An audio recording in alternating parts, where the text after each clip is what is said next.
Hello बच्चों, स्वागत है आपका जॉर्जियंस एकेडमी में। आज का हमारा हिंदी ग्रामर का टॉपिक है अलंकार। ठीक है, तो अब अलंकार को समझते हैं। अलंकार क्या होते हैं? जैसे स्त्रियां होती हैं वो क्या करती हैं, गहने आभूषण पहनती हैं, अच्छे अच्छे वस्त्र पहनती हैं, तो उनसे स्त्रियों की शोभा बढ़ती है। उसी तरह हमारा अलंकार होता है। अलंकार को काव्य में जोड़ने से काव्य की क्या बढ़ जाती है? शोभा। अब इसकी परिभाषा देखते हैं हम। काव्य की शोभा बढ़ाने वाले शब्दों को अलंकार कहते हैं। क्या कहते हैं? काव्य की शोभा बढ़ाने वाले शब्दों को अलंकार। ठीक है, अब अलंकार के भेद देखेंगे हम। एक है शब्द अलंकार। शब्द अलंकार क्या होता है? जिसमें चमत्कार हमारा शब्द के माध्यम से हो। दूसरा है अर्थ अलंकार। इसके नाम से ही समझ आ रहा है, शब्द अलंकार है तो चमत्कार किससे होगा?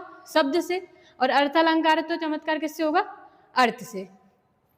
शब्द अलंकार में भी टाइप है। नंबर फर्स्ट है हमारा अनुप्रास अलंकार, यमक अलंकार और श्लेष अलंकार। ठीक है, इसमें और भी है लेकिन हमें ये तीन ही पढ़ने हैं क्योंकि ज्यादातर तीन ही पूछे जाते हैं। अब देखो, अर्थ अलंकार में उपमा, रूपक, उत्प्रेक्षा, मानवीकरण, अतिशयोक्ति, विभावना, भ्रांतिमान और संधि अलंकार। इन सारे अलंकार को हम करने वाले हैं, जिसमें हम फर्स्ट नंबर पे देखते हैं अनुप्रास अलंकार। अनुप्रास अलंकार क्या होता है? जहां एक ही वर्ड की आवृत्ति बार बार हो। आवृत्ति मतलब एक वर्ड जो है वो हमारा बार बार क्या हो? रिपीट हो, उसको हम बोलते हैं अनुप्रास अलंकार। जैसे देखो एग्जाम्पल, चारु चंद्र की चंचल किरणें, तो चारु में चा आ रहा है, चंद्र में चा आ रहा है, चंचल में भी क्या आ रहा है? चा। तो हमारा जो चा वर्ड है वो यहाँ पे कितनी बार आया है? एक से ज्यादा बार। चा वर्ड का क्या हुआ है यहाँ पर? रिपीटेशन। ऐसे दूसरा एग्जाम्पल है, चंचल चितवन चुरा ले गई। चंचल में चा आ रहा है, चितवन में चा आ रहा है और चुराने में भी क्या आ रहा है? चा। तो जो चा वर्ड है हमारा वो क्या हो रहा है? बार बार रिपीट। तो इसी को हम क्या बोलते हैं? अनुप्रास अलंकार। नेक्स्ट है हमारा यमक अलंकार। देखो यमक, इसमें क्या होता है? जहां पर एक शब्द एक से ज्यादा बार आए। शब्द तो एक ही होगा लेकिन एक से ज्यादा बार आएगा, लेकिन उसके अर्थ कैसे होंगे? अलग अलग। सेम वर्ड लेकिन अलग मीनिंग। जैसे तीन वेर खाती थी, वो तीन वेर खाती थी। वेर ये दोनों सेम है ना, लेकिन इनके अर्थ कैसे हैं? अलग। देखो यहाँ पर जो तीन वेर खाती थी उसमें वेर हमारा क्या है? फल। और इधर तीन वेर खाती थी मतलब इधर क्या है हमारा? समय। तीन वेर को वो तीन टाइम खाती थी। ठीक है, इसको हम क्या बोलेंगे? यमक अलंकार। नेक्स्ट है हमारा श्लेष अलंकार। देखो श्लेष का मतलब होता है चिपकना। मतलब एक शब्द होता है उसमें कई सारे अर्थ जो है वो चिपके रहते हैं। एक शब्द से हमारे अनेक अर्थ निकलते हैं। इसकी डेफिनेशन देखते हैं। जहां एक शब्द एक बार आए लेकिन उसके अर्थ कैसे हो? अनेक हो। देखिए इसका एग्जाम्पल है, रहमन पानी राखिए बिन पानी सब सून, पानी गए ना उबरे मोती मानुष चून। हमारा पानी जो है वो शब्द कैसा है? एक है। ये पानी शब्द जो है हमारा एक है, लेकिन इसमें अलग अलग शब्द का क्या है? अलग अलग अर्थ है। एक पानी का अर्थ है यहाँ पर हमारा शर्म, कि पानी रखने मतलब आंखों में हमें क्या रखनी चाहिए? शर्म रखनी चाहिए, तभी हमें क्या मिलेगी? चमक और सम्मान। तो पानी का अर्थ क्या है? अलग अलग है। शब्द अलंकार हमारे कंप्लीट हो चुके हैं। अब हम पढ़ेंगे अर्थ अलंकार। अर्थ अलंकार, अब इसके नाम से ही समझ आ रहा है हमें, अर्थ प्लस अलंकार। तो जहां पर चमत्कार किसके वजह से उत्पन्न होगा? अर्थ की वजह से, तो उसको हम बोलेंगे अर्थ अलंकार। ठीक है, अब अर्थ अलंकार में सबसे फर्स्ट पे हमारा कौन सा है? उपमा अलंकार। अब देखो इसके नाम से समझ में आ रहा है, उप प्लस मा। ठीक है, उप का मतलब होता है तुलना करना, तो इस अलंकार में क्या होगी? तुलना। चलिए डेफिनेशन देखते हैं इसकी। जहां किसी व्यक्ति या वस्तु की तुलना उसके रंग रूप गुण के आधार पर की जाए। तुलना किसके आधार पर की जाए? या तो उसका रंग बताया जाए, या रूप बताया जाए, या फिर गुण बताया जाए। देखो एक ट्रिक है इसकी, हमें जो भी एग्जाम्पल हैं उनमें सा देखने के लिए मिले, सी मिले, से, सरिस या फिर समान, इस तरीके के वर्ड देखने के लिए मिले तो हमारा कौन सा अलंकार होगा? उपमा अलंकार। अब एग्जाम्पल देखते हैं इसके, पीपल, पात, सरिस, मंडोला। ट्रिक में क्या बताया था? सरिस होगा तो कौन सा अलंकार होगा? उपमा। तो इसमें हमें क्या देखने को मिल रहा है? सरिस। तो ये हमारा किसका एग्जाम्पल है? उपमा अलंकार का। दूसरा एग्जाम्पल देखते हैं, हरिपद कोमल कमल से। अरे यहाँ से आ रहा है तो से आ रहा है तो भी हमारा कौन सा अलंकार होगा? उपमा अलंकार। अब देखो एक सॉन्ग है, फूलों सा चेहरा तेरा कलियों सी मुस्कान है। तो ट्रिक के अकॉर्डिंग ये भी हमारा कौन सा अलंकार है? उपमा अलंकार, क्योंकि इसमें क्या आ रहा है? सा और सी। तो ये कौन सा अलंकार है हमारा? उपमा अलंकार। उपमा अलंकार में क्या होता है, सासी से सरिस समान आदि वर्ड मिलते हैं हमें। नेक्स्ट देखते हैं, नेक्स्ट है हमारा रूपक अलंकार। ठीक है, रूपक मतलब यहाँ पे रूप बताया जाएगा। डेफिनेशन देखते हैं इसकी, जहां एक वस्तु की तुलना दूसरी वस्तु से ना करके उसका रूप दे दिया जाए।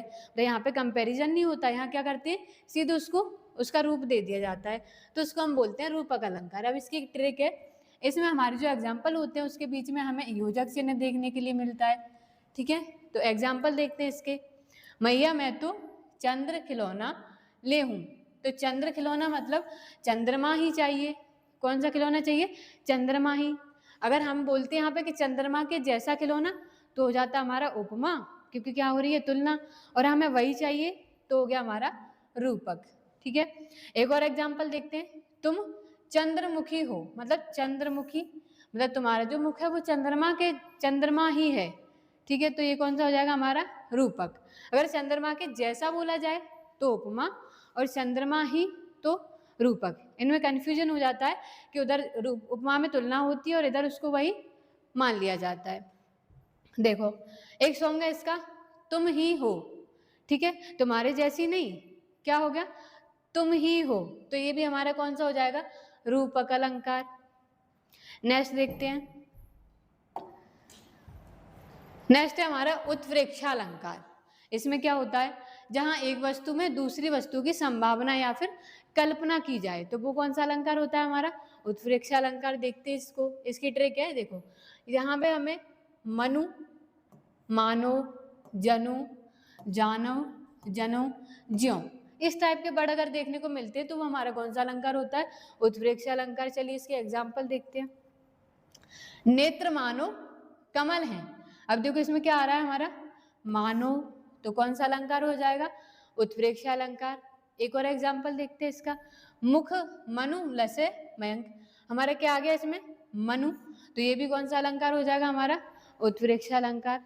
अब देखो एक सॉन्ग देखते हैं, ये चांद सा रोशन चेहरा, चेहरा मानो कैसा है, चांद के जैसा, तो ये भी कौन सा अलंकार हो जाएगा, उत्प्रेक्षा, क्योंकि हमारे वर्ड आते हैं मनु आए मानो आए, तो इसमें मानो आ रहा है तो हमारा उत्प्रेक्षा अलंकार है। नेक्स्ट देखते हैं संदेह अलंकार। संदेह मतलब संदेह होना, डाउट होना, तो जहां पे भी हमें डाउट होगा तो इसमें हमारा कौन सा अलंकार होगा, संदेह अलंकार। चलिए डेफिनेशन से देखते हैं इसको, जहां किसी वस्तु व्यक्ति के बारे में संदेह या फिर डाउट हो तो उसको बोलते हैं संदेह अलंकार। अब इसकी ट्रिक है, एग्जाम्पल में हमारे क्या आए या अथवा, ये चारों वर्ड देखने को मिले तो हमारा कौन सा अलंकार होता है, संदेह अलंकार। एग्जाम्पल देखते हैं, साड़ी विच नारी है या नारी विच साड़ी है, साड़ी ही की नारी है या फिर नारी ही की साड़ी है, सबने सुना होगा, कॉमन एग्जाम्पल है ये। ठीक है, अब हमें यहाँ समझ ही नहीं आ रहा कि साड़ी है या फिर नारी है या फिर नारी में ही साड़ी है, तो यहाँ पे क्या हो रहा है, हमें डाउट हो रहा है, तो अगर डाउट हो रहा है तो कौन सा अलंकार होगा हमारा, संदेह अलंकार। चलिए एक सॉन्ग देखते हैं, चेहरा है या फूल खिला है, तो चेहरा हमें पता ही नहीं चल रहा चेहरा है या फिर फूल है, तो कौन सा अलंकार हो जाएगा, संदेह अलंकार। ठीक है, नेक्स्ट देखते हैं मानवीकरण अलंकार। मानवीकरण हमें नाम से समझ आ रहा है, मानवीकरण मतलब मनुष्यों वाले गुणों वाला, मानव प्लस आकरण, जहां निर्जीव वस्तुओं को सजीव की तरह दिखाया जाए, मतलब वस्तुएं तो कैसी है हमारी निर्जीव, लेकिन काम कैसे कर रही हैं, सजीव की तरह, तो उसमें हमारा होता है मानवीकरण अलंकार। ट्रिक है इसकी, देखो नॉन लिविंग ह्यूमन एक्शन, चीजें तो कैसी हैं नॉन लिविंग, लेकिन एक्शन कैसा है, ह्यूमन एक्शन। एग्जाम्पल देखते हैं, फूल हंसे कलियां मुस्काई, क्या बात है, फूल कभी हंसते हैं क्या, कलियां मुस्कुराती हैं क्या, नहीं, तो इसमें हमारी जो निर्जीव चीजें हैं वो किसकी तरह काम कर रही हैं, सजीव की तरह, तो कौन सा हो जाएगा हमारा मानवीकरण अलंकार। एक और देख लो, मेघ चले बन ठन के, अरे भाई बन ठन के मेघ कब से चलने लगे, तो ठीक है, ये भी हमारा कौन सा है, मानवीकरण अलंकार, क्योंकि इसमें मेघ को भी किसकी तरह दिखाया गया है, मनुष्य की तरह। देखो एक सॉन्ग है, क्योंकि मॉडर्न जमाना है तो मॉडर्न एग्जाम्पल तो देने पड़ेंगे। देखो बहारो फूल बरसाओ, अब किसी ने बहारों को फूल बरसाते हुए देखा है, तो ये भी कैसा है, ह्यूमन एक्शन, तो ये भी हमारा कौन सा हो जाएगा, मानवीकरण अलंकार। नेक्स्ट देखते हैं अतिशयोक्ति अलंकार। अतिशयोक्ति, अति आ रहा है इसमें। अति का मतलब क्या होता है? अति का मतलब होता है किसी चीज को अनलिमिटेड करना, मतलब ज्यादा करना, तो उसको बोलते हैं हम अतिशयोक्ति। डेफिनेशन देखते हैं इसकी, जहाँ किसी चीज का वर्णन बड़ा चढ़ा कर किया जाए, मतलब बात तो छोटी सी है लेकिन हमने उसको कैसा बना दिया, पहाड़ के जैसा, तो उसमें क्या हो जाएगा हमारा अतिशयोक्ति अलंकार। इसकी ट्रिक है, देखो कोई भी काम है वो हमें कैसा लगे, इम्पॉसिबल लगे, ठीक है। एग्जाम्पल देखते हैं, हनुमान की पूंछ में लग ना पाई आग और लंका सगरी जर गई, गए निशाचर भाग। आग लगी नहीं तब तक क्या हो गया, लंका भी जल गई और वहां पे निशाचर थे वो भी भाग गए। तो ये कैसा काम है हमारा, इम्पॉसिबल। तो कौन सा अलंकार हो जाएगा, अतिशयोक्ति अलंकार। दूसरा देखो, दूसरा मतलब एक सॉन्ग है, तेरे नाम हमने किया है जीवन अपना सारा सनम, सुना ही होगा सबने। तो ऐसा हो सकता है क्या कि कोई एक व्यक्ति किसी एक के नाम पूरा जीवन कर देगा, तो ये भी कैसा है हमारा, इम्पॉसिबल, ठीक है। तो इसमें भी कौन सा अलंकार हो जाएगा, अतिशयोक्ति अलंकार। नेक्स्ट देखते हैं विभावना। अब देखो इसके नाम से ही समझ में आ रहा है, वि प्लस भावना, मतलब कोई भी काम है जो कैसे किया जाए हमारा बिना भावना के, तो उसमें कौन सा हो जाएगा, विभावना अलंकार। चलिए डेफिनेशन से देखते हैं इसको, जहां पर किसी माध्यम या कारण के बिना कोई भी काम हो उसको बोलते हैं हम विभावना अलंकार। देखो इसकी ट्रिक है, या तो इसमें बिनु आए या फिर बिना आए, तो उसको कौन सा अलंकार बोलते हैं, विभावना अलंकार। एग्जाम्पल देखते हैं इसके, बिनु पग चले सुने बिन काना और कर बिन कर्म करे विधि नाना, मतलब बिना पैरों के चल रहा है और बिना कानों के सुन रहा है और बिना काम करे सारे काम हो रहे हैं। तो ये सारे काम है कैसे हो रहे हैं, बिना किसी कारण के और बिना किसी माध्यम के। तो इसमें कौन सा अलंकार हो जाएगा हमारा, विभावना अलंकार, ठीक है। एक और एग्जाम्पल है इसका, बिना वर्षा और नदी भर गई, कैसे हो जाएगा कि बारिश हुई नहीं और नदी भर गई, तो ये भी हमारा काम कैसा है, बिना किसी कारण के और बिना किसी माध्यम के। तो कौन सा अलंकार हो जाएगा इसमें, विभावना अलंकार। नेक्स्ट देखते हैं भ्रांतिमान। भ्रांति, भ्रम होना, ठीक है, जहां किसी व्यक्ति या वस्तु को लेकर क्या हो जाए, भ्रम हो जाए, ठीक है, उसको बोलते हैं भ्रांतिमान अलंकार। इसके लिए ट्रिक है एक, गलत पहचान, मतलब चीजों की कैसी पहचान हो जाए, गलत, और गलत पहचान की वजह से क्या आ जाए, भ्रम, या फिर हम चीज को दूसरा मान लें, तो इसको बोलते हैं हम भ्रांतिमान अलंकार। एग्जाम्पल देखते हैं, ओस बिंदु चुग रही हंसनी मोती उनको जान। ओस की बिंदु को क्या मान लिया उसने, मोती, और उसको क्या हो गया, भ्रम, ठीक है।